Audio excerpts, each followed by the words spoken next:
What's going on, gardeners? It's Sunday, December 5th, and it's a gorgeous spring-like day here on the southeastern coast of North Carolina. And today I'm going to share with all of you how to plant garlic so you have a pest-free garden next season. If you're new to the channel, please consider subscribing and hitting the bell to receive new video notifications, and check out our Amazon storefront and spread shop in the video description for a list of the gardening products I use and awesome custom designed apparel and other gear. Your support is greatly appreciated. Where I live on the southeastern coast of North Carolina, insect pressure is off the charts in the summertime. So if I don't have a good insect pest mitigation plan, I'm not going to get any harvests worthwhile on the common annual vegetables that we often grow in our summer garden. Now, oftentimes having an insect management plan means having a pesticide spraying routine, and while pesticides are required to some degree to have success where I live, I don't necessarily like covering all of my plants in pesticides for a whole host of reasons, as you can imagine. So over the years I've been experimenting with more age-old methods of pest mitigation, and one of those methods is interplanting. And what interplanting is you take a common annual vegetable that is very susceptible to pests, like a tomato or a pepper or an eggplant or a potato that has a lot of insect pests, and then you plant some kind of other plant next to it that has certain properties that chase away insects. And the idea is, if you interplant undesirable plants that keep pests away next to the susceptible plants, the undesirables will chase things away and you'll have less pests in your garden and you won't have to spray as much. Over the years, I've experimented with a lot of these interplanting methods, and some have worked fairly well, some have worked not at all. For example, planting marigolds in between my tomatoes. That was a great idea if what you want to do is attract lots of moths to your garden and have caterpillars all over the place. So I'll never do that one again. And despite all of the trials I've done over the years, to date I've only found one truly effective interplanting method that was fantastic and clearly kept pests away from my susceptible plants. And that was interplanting garlic in between my tomatoes. And this was fantastic for two reasons.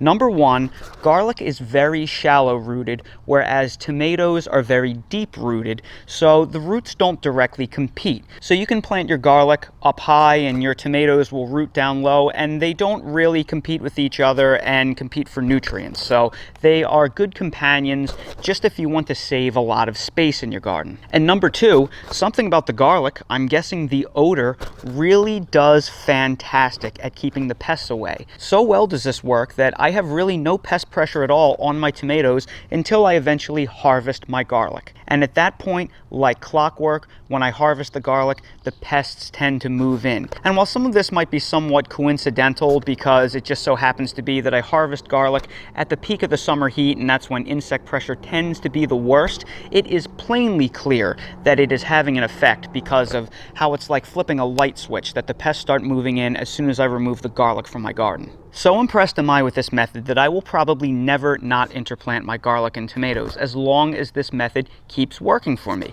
Now, it's early December, so in my climate this is a great time to plant my garlic. And the only tricky thing about this method is, because you plant your garlic in the fall or in the early winter, you really have to plant ahead. And that is exactly what I'm going to show you, because you need to have a garden plan so this method works out for you. I have two different kinds of garlic I'm going to plant in my garden. I have a hardneck variety called Spanish Roja, which I've been growing for years and does very well in my climate. And I have a new softneck that I've never tried called Italian Loacono, which I'm really excited to try, and we'll see how it does in my climate this year. And these have spent the past 2 months in my refrigerator, and if you want to know why, I will link to a video above that clearly explains why in my mild winter climate I should refrigerate garlic in order to get bigger bulbs. Long story short, when it comes to growing garlic, garlic usually grows better in cooler climates. You can grow hardneck garlic all the way down to zone 3. Softneck garlic grows well generally in zones 5 to 10 and does better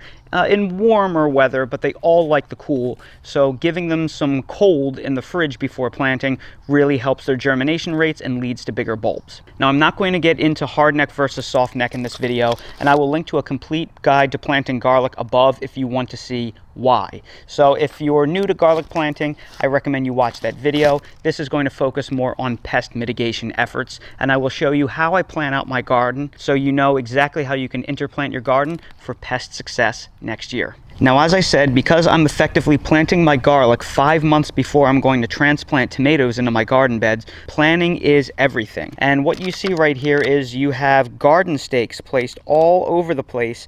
They represent my indeterminate tomatoes. And I have them spaced at exactly 2 feet apart because that is how I plant my indeterminate tomatoes. I give them 2 feet of spacing. And it's important to lay them out so you know exactly where everything is going to go. Then in the exact mid-center, I have holes that are 2 inches deep that I pre-dug that I'm going to put my garlic cloves in, and then on top of that I'm going to put another inch of compost and an inch of mulch, and that's going to make them about 4 inches deep. So I have represented right here, I have 26 different stakes placed. So that'll give me 26 locations for indeterminate tomatoes. So that is how you plan in advance. And when it comes to spacing your garlic cloves, my beds are 24 inches, and I have 1, 2, 3 holes with each bed. So that means that the cloves are basically spaced 6 inches apart, and that's exactly what you want. You want 6-inch spacing for the garlic bulbs so they have enough space to head well. So first I'm going to start with my hardneck garlic, and the first thing that you want to do is you want to separate all of the individual cloves from the bulb. And as you can see, it's already started sprouting. That's because hardneck garlic reacts very quickly to warm temperatures. So what you want to do is you want to separate the cloves, and it becomes very clear which way is up and which way is down. You can see these are the leaves sprouting out, so you want to plant that facing up, and then the wide part on the bottom is the roots. So what I'm going to do is I'm going to separate all of the individual cloves from the head, and we only want to keep the nice large cloves for planting, because generally speaking, the larger the clove, the bigger the bulb you will get. So these are decent sized cloves right here. We want to save these. The really small ones, like you get inside here, these little tiny ones, we generally want to toss them because they're not going to give you very nice heads of garlic, or we could place them somewhere else. So we also want to throw away any soft or spongy cloves that we come across. If it feels soft and mushy, they are going to be no good. And generally speaking, these hardneck garlic varieties, at least the Spanish Roja, they don't get the biggest heads. So the cloves that I'm finding are going to be generally smaller. So I'm going to place the nice sized ones in here, and I'm going to save the little ones that we don't expect to turn into much. We'll keep them off to the side and plant them somewhere else. So now I have this beautiful box of hardneck garlic cloves, and I'm going to start to plant them. And again, we are going to plant them so the pointy part of the clove is sticking up, because that's where the leaves come out of, and the wide part, that is going to form the roots. So we are simply going to plant them right in the holes. And it's great when they're already starting to sprout, because then it becomes clear which way is up. It makes life a whole lot easier. So we're just going to press those into the dirt, making sure that they don't sink too far. Again, we want these to be somewhere around 3 inches deep when all is said and done. And that right there is what a properly planted garlic clove looks like. So now we're going to plant all the rest of my hardneck garlic cloves throughout the rest of the garden. And then once we're done planting the hardnecks, we will separate our softneck garlic cloves in the same way and plant them as well.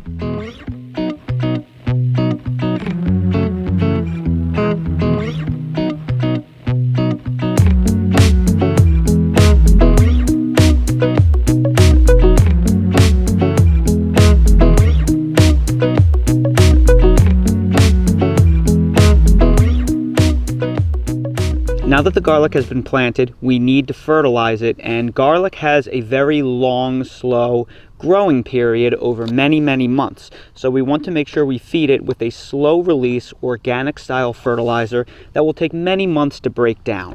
And the first thing we want to use is some type of all-purpose fertilizer, like a 5-5-5 NPK ratio.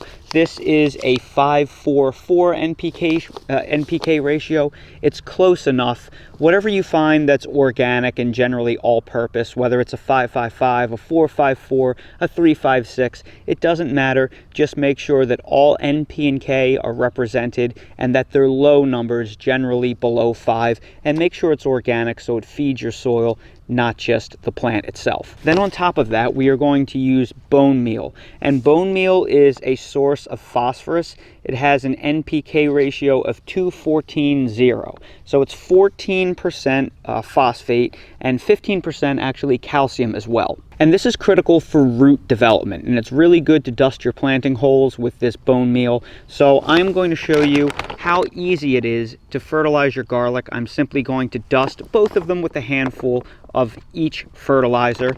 Then after I place this fertilizer down, we will top everything with compost, because that will feed the garlic over a very long, slow period as well.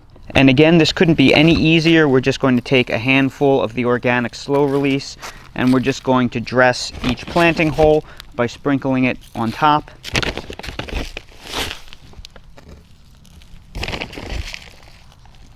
Then we are going to follow up with a very light dusting of the bone meal.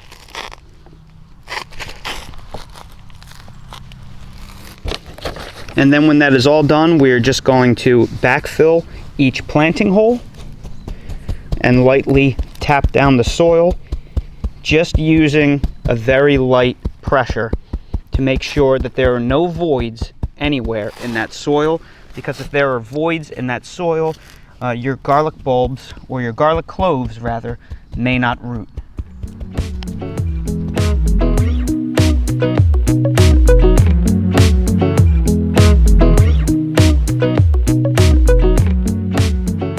Now that all the garlic cloves have been fertilized and backfilled, we are going to top dress them with about an inch of a cow manure compost. Now this is what I'm going to use. You can use any other kind of compost. And again, the purpose of this is to slow feed the garlic bulbs throughout the winter. So all I'm going to do is I'm going to place a few handfuls down right on top of the trench, or the exact location that I buried the garlic. And that is going to be about 1 inch of compost. And then I'm going to simply tamp it down. And then I'm going to wait for the garlic bulbs for them to send shoots, to send leaves, and break the surface. And then once the leaves break the surface and get about 1 inch or 2 tall, then I'm going to come in with a layer of hardwood bark mulch, or you can use any other kind of natural mulch like seed-free grass clippings or wheat straw that doesn't have any seeds in it, or you can use hardwood bark, you can use chopped up leaves, anything like that. So you can top dress with that once the stalks break the surface. And then last but not least, for the really small garlic cloves, I just dug a shallow 2-inch deep trench and just pressed them in. You can barely see them, but they're here. I'm going to just lightly backfill them. They were fertilized in the same way with a little bit of all-purpose organic fertilizer and some bone meal. So we're going to just make that nice and neat, and then we're going to spread just a little bit of leftover compost, the last few buckets full that I had remaining. And more than likely, those small cloves are not going to give me very large bulbs. However, they may turn into good seed garlic for me, because those bulbs that will form will probably have a few decent sized cloves that we can then hold on to for next season and use them to rebuild our harvest. Now that everything's been planted and backfilled and fertilized and topped with compost, we're simply going to water everything in. We're going to give everything a nice deep watering to keep things moist for a long time, and then we will simply await germination. And if you live in a mild winter zone like me, I'm in zone 8, you can expect to see germination anywhere from 1 to 3 weeks. Usually around the 10 to 14 day mark is when you can expect some germination. If you live in a place with cold winters, that garlic can sit underground and very slowly root before it comes up to the surface for months. So just periodically check on things. Make sure you keep the area moist but not saturated, because you don't want the garlic cloves to rot. And just keep in mind that during the winter, generally the precipitation rate exceeds the evaporation rate, which means it rains more than the sun dries out the soil. So in many cases, you won't have to water much. Just keep an eye on it and make sure that if you're in a drought situation, you don't let the ground completely dry out on you. If you're interested in planting garlic like this as a means of pest control, but you think, oh man, it's way too late in the season, I can't find any place that's selling seed garlic, don't worry, have no fear. Simply go to the grocery store and buy yourself a few cloves of garlic off the grocery store shelves. They will plant and sprout just fine. My one bit of advice that I would give you is I recommend you try and find organic garlic, just to make sure that they're not sprayed with anything that would inhibit sprouting for a longer shelf life. If you get organic garlic, that means it hasn't been sprayed with anything, so it should rapidly germinate and it'll behave just like seed garlic that you buy from catalogs. And that right there is how you can interplant garlic in your garden for amazing pest control properties. It's been wonderful for me, and I sure hope you found this video helpful. So everybody, if you did find this video helpful, please make sure to hit that like button, subscribe to the channel, and pound that notification bell so you're notified when we upload more videos like these. If you're curious about any of the products that I use in my garden, such as the fertilizers I used in this video, they are all linked down below in my Amazon storefront in the video description. Also check out the spread shop link while you're there for custom made merch if you'd like to support the channel. Thanks again so much for watching, and I hope to see all of you again on the next video. Hey Dale. Hey Stinker. Are you enjoying being king of the castle? Are you enjoying being king of the castle, overlooking your embarrassment of riches? Look at all these toys. Isn't it a nice day, Dale? Look at today. It's 77 degrees in December. Such a beautiful day, buddy. Such a beautiful day. And you are just looking as handsome as ever.